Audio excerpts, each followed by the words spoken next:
जी तुस इस वेले खलोते हो चेन्नई। चेन्नई तुसां बुलाया सी ते इसलै अज तारीख है 11 जनवरी 2025 ते इस विच असां मसें रिपोर्ट बनाई है। नेरा सी ते हुण तुसां नाल इस मोबाइल नी रोशनी च गल करने कि ये जिहड़ी ज़मीन है जिस नाल मामला सी ते गिरफ्तारी हुई है अजीज़ वल्द मोहम्मद आलम नी, तो तुस दसने हो कि इसनी पमाइश किस तरह हुई, रोला क्या होया, ये डिटेल दसो कि गिरफ्तारी नी नौबत क्यों आई, तो ये रकबे नहीं क्या होई सी, इसी पमाइश किस तरह की ने, तो कौन सी ये गल दोबारा मी सारी दसो।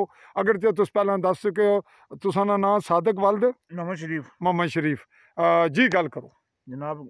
जो भी गल करांगा खुदा हाज़िर नाज़िर करे गल करांगा, जो भी मामला आएगा वो सही गल करांगा जिसमें भी हुई है। लेकिन उसकी वजह है भाई इधर मेरा भाई है, उसका नाम है मोहम्मद आरिफ। अच्छा, आरिफ के घर से 5 ये जरीबें लगा कर ये यहाँ पे नाजरीन घर है इनका, ये बिल्कुल साथ। अच्छा इधर पहुंची हूँ। अच्छा, तो इतना तक जनाब 5 जरीबा हुई है, इतना तक बुत्ती आ गई है। मेरे साथ भी, मेरे पास भी एक से हैगा, सूबेदार जी साहब के पास भी हैगा, जो मीरपुर से महकमा आया था उनके पास भी हैगा। यानी अक्स तो ज़ाहिर है ज़मीन एक ही का है, चाहे तीन है, सबके पास है, सबके पास है। फिर क्या हुआ अक्स की रोशनी में? जब सूबेदार साहब ने उस तैयार साहब को गाली गलौज की, उन्होंने बोला इधर यहाँ से भाग जाओ। अच्छा, यहाँ से भाग जाओ, इधर क्यों आए हो?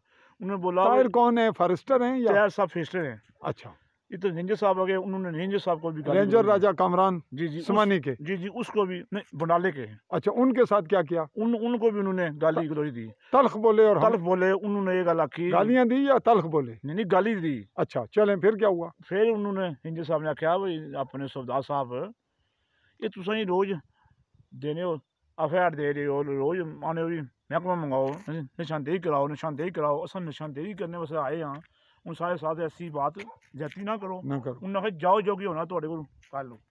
अच्छा फिर क्या जनाब उन्हें फिर लड़ाई झगड़ा किया। अच्छा, मौके पर और कौन सी? मौके पर मोहम्मद करीम वल्द मोहम्मद आलम।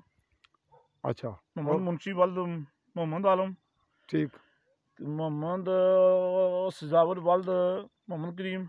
अच्छा, ते और गार्ड थे। गार्ड केड़ा सी, कोई याद है ना? एक अद्धे ना? गार्ड नाम ही कोई नहीं ना। अच्छा, गार्ड एक सी दो सन?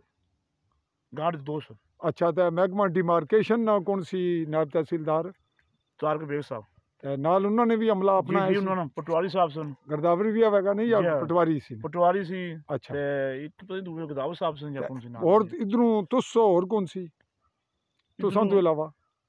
इधर मैं सा। अच्छा, ये सारे नी मौजूदगी च वाकया होया? जी जी जी। ये अज इसकी 4 दिन हो गए या 3 दिन हो गए? 3 दिन हो गए, तो पर्चा हो गया तो गिरफ्तारी हो गई। तो मजीद तुस क्या आखने हो भाई ये रकबा जड़ा है ये कुछ रकबा नहीं हो भाई बुन श्री सरकार है तो ऊपर जंगलात है तो ये तो पहला ना पट्टे है तो पुराना उन्होंने कब्जे च है सारे उस वेले बस इन्होंने भाई गलबात सी, इन्हीं कुछ बंदे नहीं पूछा किछया। ये कुछ नाल सियासी तौर पर इन्होंने बैकग्राउंड कौन है पिछे ना कोई पता नहीं असें कौन है जी। तुसें गर्ज भी नहीं इस नाल? असें इस गल्ला ने कोई गर्ज नहीं है। अच्छा भी तुसां पिछा कौन है ये भी नहीं गर्ज ना उन्हां पिछा? नहीं असां पिछा असां बच्चे दे ना, मेरी 50 साल उम्र होई है माशाल्लाह। ते